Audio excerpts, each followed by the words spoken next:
Time for some business news now. And joining me, Robin Rose, who's the Managing Director of the Icarus Partnership. Welcome to Channel M today. Briefly, Robin, what's the Icarus Partnership? Well, we're a human resource consultancy, so we work with people who are career blocked or hit a job quake of some sort or another, and there's a lot like that at the moment. And there are indeed. OK, the main business news at the moment. Poundland have had a particularly good Christmas, I understand. They did indeed. 35% increase on the 35%? Yeah, which seems rather remarkable. It's quite interesting, actually. A nice business model. The company's been going for about 20 years. Are they the original pound shop? I mean, there are lots of them now. Are Poundland about the original one? I think they are, They really. probably are, aren't they? Yeah. About 10 years ago, they started to bring in new management, people from Sainsbury's and Summerfield and Quicksave, and people who really knew what they're doing. And the business has rocketed away since then. I mean, other retailers have had good Christmases, though, haven't they? Yes, I mean, they did. Tesco reports good figures, Sainsbury's, everyone. Yeah. You have to look at the reasons behind that. In many cases, it's non-food stuff. And, you know, bearing in mind that VAT was going back to 17% and all the sales are sort of started early, you can kind of understand why that was happening. But if you look at Poundland's situation, it's slightly different.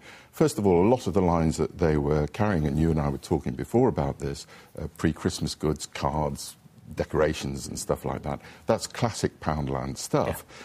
And with the demise of Woolworths, they've moved into that space, really. So it's an interesting business model. People think they're going in to pay £1 for something, but they'll inevitably buy other things. Yeah, you don't go in and just value. Pay, you just don't just buy you £1. Want batteries or cards or... Good for them. You know, nice to hear of a business doing well in these difficult times. Manchester United, however, would like to raise £500 million, They would indeed. They've got some serious problems there. All the sort of Glazer financing, whichever way you want to look at it, and we don't need to go into too much depth, but effectively it's saddled the company with a huge debt to service. I mean, last year they spent £45 million just on interest on their debt. Wow. That is half a Ronaldo. Yeah, and Ronaldos don't come along No, and if they hadn't sold Ronaldo, they would have been in debt this year. Briefly, the financing they're doing, it's bond issues. Yeah. Now, that's not shares. That doesn't give anybody who invests any kind of say in how the company's run, does it? No, it doesn't. But again, how that's going to be structured, I think, is yet to be announced. They'll raise the money. I mean, what's critical, really, is how this has affected Ferguson's purchasing budget. Because, in theory, if he had £80 million to spend on other players, that would be quite good. No. But he's not going to do that unless they raise this extra money. I mean, he said he's chosen not to spend the money, whether, well, we mustn't debate on and I wouldn't mind Mr Ferguson's... He'd probably sell a few as well when it comes around to it. But he might have to. You know, I'm sure he knows what he's doing. He's certainly got a good track record. He certainly has. He probably knows more about football than I do, because I'm a Sharks fan, and you know more about business than perhaps he does. Very quickly, let's talk about Harriet Harman's chat yesterday about the Equality Minister and retirement. She wants businesses to be allowed to keep people on. Or? Yeah, she's coined a new phrase called the welderly, which is effectively people who are in their 60s plus, but are still very capable of making a contribution to business. They're perfectly well and fit and able to do that.